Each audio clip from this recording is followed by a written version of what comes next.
Ron here with the Victorian House Finish Rejuvenator. Here's another project I picked up. It's a nice old sewing machine cabinet, very unique. You don't see these around very often.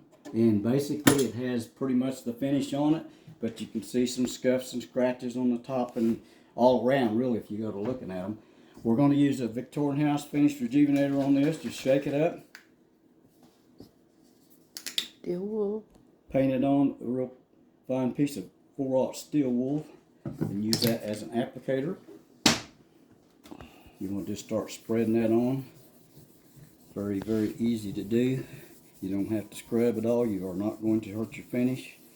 This has the original finish on it, and we're going to leave that intact and bring that back and make it look very, very good. It will be original when you're through, and it will have a nice look, and it will still be the same finish that Grandma had on there if it was her table.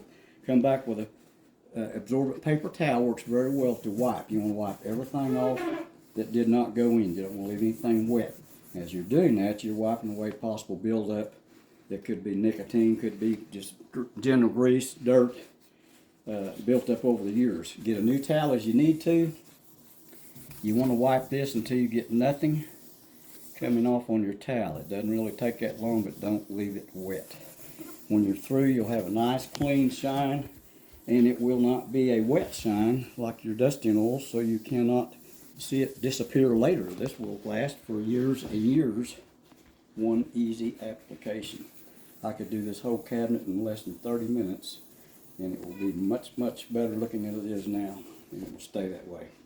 One easy application, Victorian House Finish Rejuvenator.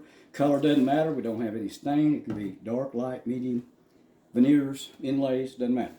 Any wood that does not look its best, try us.